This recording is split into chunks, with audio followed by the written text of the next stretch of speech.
I wasn't sure how much I would enjoy Tokyo Mirage Sessions, but it ended up surpassing my expectations. There is a lot to say about the unique battle system, how this game does or really doesn't fit into the umbrella of Shin Megami Tensei or Fire Emblem, as well as just what it does and doesn't do well. But that's already been done to death, and what I'm likely going to remember the most about this game is the songs that it features. The game caught a lot of flack for leaning into the idol culture theming so hard, but honestly, I wish it lent harder. Interspersed throughout the game are multiple music scenes featuring songs from the lead characters, some more than others, and this is of course unique for a game of this genre. They were all enjoyable in some way or another, but some were clearly much better than others, and because of the varying quality, I want to rank them. I'm excluding a few options which could have been contenders for various reasons, two which could have been covered or maybe friends maybe lovers, and Kiria's version of Dear Sweet Witch. But since the performances we get for both are so short, they struggle to compare. Same with other songs which you don't really get to see given a proper spotlight, like the background theme for Toma's acting gigs, but other than these, most of the songs performed you would expect to be here will be. And if you disagree at all, let me know what you think I put too low or too high, because I doubt everyone is on the same page with something so subjective. Something had to be last, and I don't hate it, but I also don't really like it, which is a shame since Mamoru definitely deserved more. The actual song itself is fine, it's incredibly saccharine, but it doesn't really go anywhere and just plods along until it's over. My main issue is with the performance. The slideshow comic book-esque style of presentation is a unique angle, and I'm happy they tried something different, but I also found it hard to process, like the bold outlines on the characters, the stilted movements, and the busy colour palette makes the tunnel home hard to watch. Not in a cringy or bad way, just literally hard to watch. I would be more forgiving if I liked the song more, and I wanted to be more forgiving since I like Mamoru, but I also would have felt bad putting anything underneath it. I was so excited to get an actual Tiki performance, especially since it's kept so close to the end of the game, since she is essentially an in-universe Vocaloid, and I love Vocaloid music. And sure, the whole point of the quest that contextualizes this song is that Tiki is made real, Make-A-Wish style for this song, but I was disappointed that this didn't emulate a Vocaloid style. Sure, it could have been a Vocaloid song, but when there are other songs in the game that feel a lot closer to Vocaloid style than this, then it feels a bit lackluster. It also doesn't help that this is a ballad style song, and I was hoping for something a bit more upbeat, but that is just a fault of my own expectations. Also, the performance itself felt a little lacking, not to keep comparing, but Vocaloid PVs are often full of energy and go into crazy directions because of the lack of restrictions in a virtual setting. So Tiki's swaying obviously felt a bit lacking, however her holographic shawl outfit was a nice touch which leaned into Tiki's digital side, but I wish they went further than just leaning in and took full advantage of the unique nature of her character. I'll get to the added song for the encore release of the game, but after finishing, I feel like if anyone deserved an extra song, it was Tiki. I liked Tsubasa throughout Tokyo Mirage Sessions, but I don't think her character arc really connected with me too much, so Fly Your Wind being her satisfactory conclusion just didn't give me the emotional reaction I think it should have. The performance itself was fine, the visual spectacle of the stage opening and the flowers was aesthetically pleasing, but the large hologram Tsubasa watching over her, while something which would be cool in an actual concert if you were literally there, was just kind of jarring to watch for the virtual performance. Also, while the outfit is a cool concept, it also feels a bit busy, but this is also J-pop fashion, so maybe that's the intention. The song itself was also fine, but I'm just not that into ballads. I think this would have worked better as a full song and could have easily worked as a song for the credits, and I maybe would have enjoyed it more if it was. My favourite part is actually in the outro where the vocals start to overlap, and it really worked with the vocal tone of Tsubasa's voice actress. It had potential, but the way the performance was used was maybe just a bit rushed, and I wish this song had more time to breathe with less than 2 minutes as it is. Even though I like The Labyrinth, I think it's a song which I'm probably the most neutral on, and not to give anything away, but I think it kinda just stands in the shadows of Kiria's other solo song. I always like the song when I listen to it, but I struggle to remember it once it's done, and I can't fault it for not being catchy, but it also doesn't help. The visuals of the performance with the abstract stage are cool. But one pet peeve I have about the performances in Tokyo Mirage Sessions as a whole, that I guess to improve the narrative purpose of the song in a pretty ham-fisted way, they'll just superimpose images over the performance instead of just letting the song speak for itself. In The Labyrinth it feels particularly egregious since, yeah, show us Kiria's doll since it was a theme in the quest, and they're showing Itsuki because they bonded in the quest, But why are Toma and Tsubasa there? Like, we've barely seen them interact with Kiria, especially Toma. Like, it all felt a bit out of place and like a detracting factor rather than anything that actually helped. Like, this is a game with music as a strong theme, so I wish for at least a minute and a half they let the music just speak for itself. I was on the fence about including Smile For Me from the credits since we don't actually get a performance, but I enjoyed the song enough and I have enough to say, so I wanted to include it. Also, I like the song quite a bit, so I feel like that's reason enough. Of course, we can't see what's happening, but before the song starts, all the characters are chatting, and based on what they're saying, it sounds like it's going to be a group song with all the cast, and that would make sense for the credits. So when the song kept going and it was still Itsuki singing by himself, I was a bit confused, but not upset. Like, I understand that Itsuki isn't working towards a career in music and that's why he has no performances, but it still stuck out that he didn't have any songs to himself throughout the whole game to just perform. And that's what made it even weirder that he got the credits all to himself, but I do enjoy the song. It kind of sticks out that it's not a ballad, especially since that would fit in with something like the credits, and there are so many other ballads late in the game with the aforementioned Tiki and Tsubasa songs both being late game as well. But the jazzy, happy sounding song still worked for the credits, and I actually liked it as a song a little more than some of the songs placed above it. However, the lack of an actual performance holds it back from being higher. Just seeing Itsuki doing a little jig with a slideshow would have been fine, but it is what it is. Even though I said I was the most neutral about the Labyrinth, I feel like I have the least to say about Feel. I appreciate the Vocaloid vibes that it has, and the music video style presentation is appreciated, since this is one of the few performances which is actually a music video. Most a live performance style on stage, so changing the setting and using specific effects helps it stand out.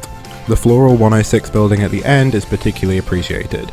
My only wish for Feel was that the tempo was a bit higher. Tsubasa got 2 solo songs and both ended up being slower paced. And while Fly Your Wind suited that at least, I do wish Feel went for something a bit more energetic. But for what it isn't bad. I just hope that we get a more upbeat solo from Tsubasa, but at least that's covered when you look at the duets. As a song, Raindrop Memories isn't the kind of thing I could see myself listening to casually, but for how it stands out in Tokyo Mirage Sessions as a game, I appreciate it.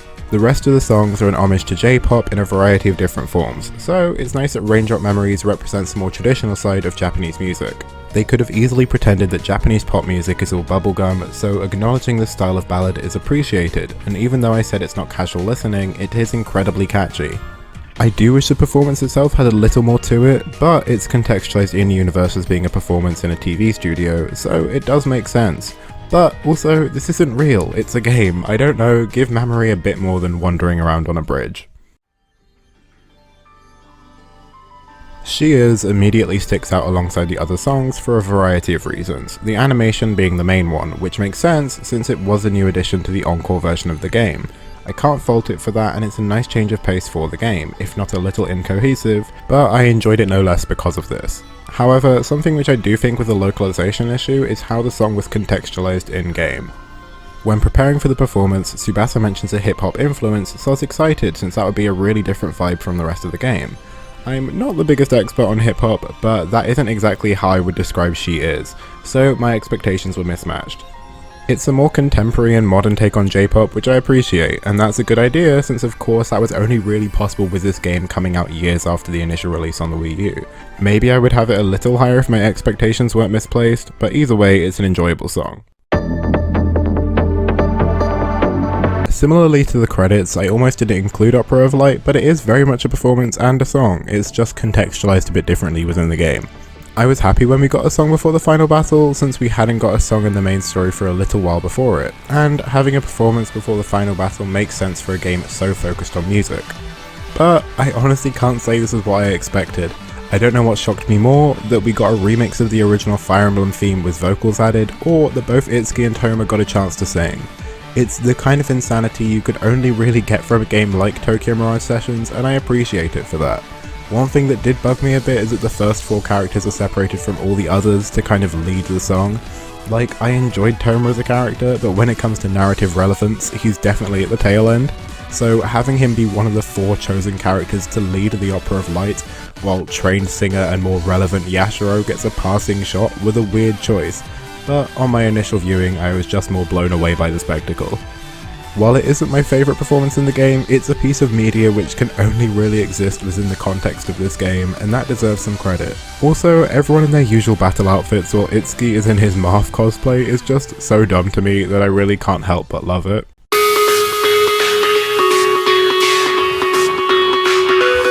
I think what I love the most about Give Me is that out of all the songs featured in Tokyo Mirage Sessions, this feels like the most genuine love letter to J-pop. Specifically, late 2000s, early 2010s idol pop, the beat, the outfits, the choreography, it all feels like it was properly researched and made by people who understand the genre.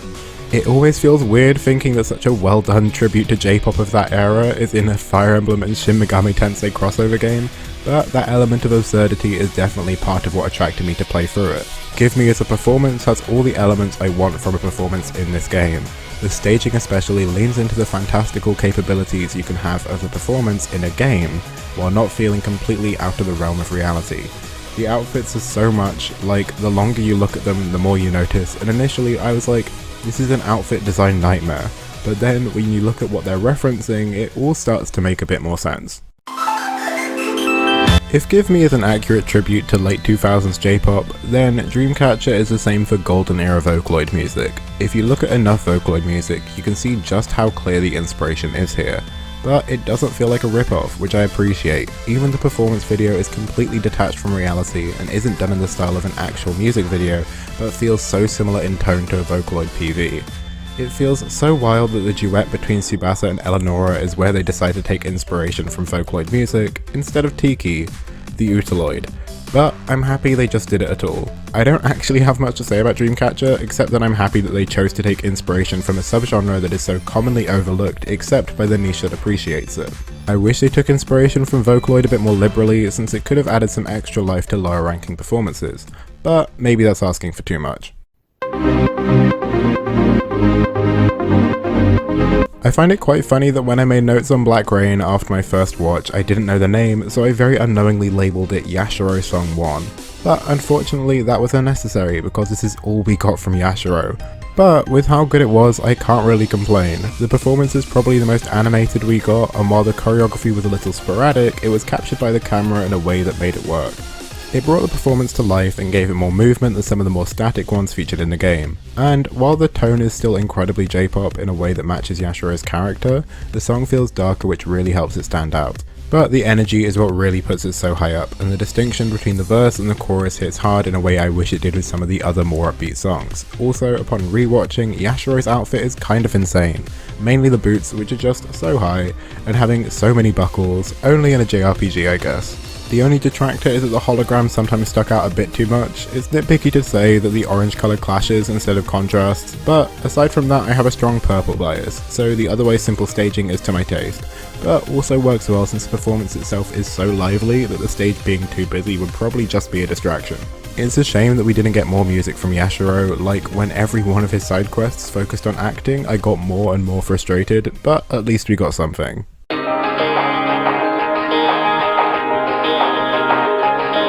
It was definitely a blessing and a curse for Tokyo Mirage Sessions to start with Reincarnation and also use it a lot in promotional material. It's an amazing first impression and starts the game with plenty of energy and hypes you up for what's to come, but it sets the bar incredibly high.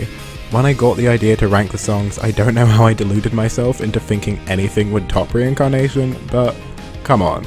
It's a great performance as well. The holographic meteors have a great but simple effect, and I don't know how they made a character in a game seem so confident that it made the relatively simple choreo Kiryu was doing look incredible.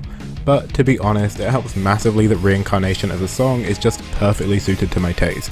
If you can't tell from this and Black Rain before it, I love songs which have a hard-hitting chorus that are maybe just a little overproduced, but that isn't a crime.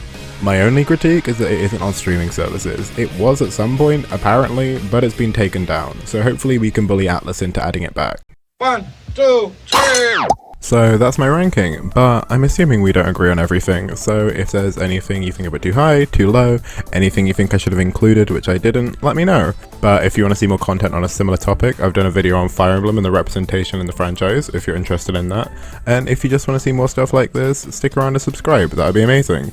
But thank you to the people who helped me with this video, which is Annie, who helped me go through the script and just work out any kinks, and Sarah on art, who's also on YouTube, who helped me with the thumbnail. But that's all I really have to say. I just really enjoy Tokyo Mirage Sessions, and I'm happy I got to kind of relive it a bit while making this video. But yeah, if I think of anything else to say about it, I guess I'll try to. But yeah, no, thanks for making it all the way through the ranking.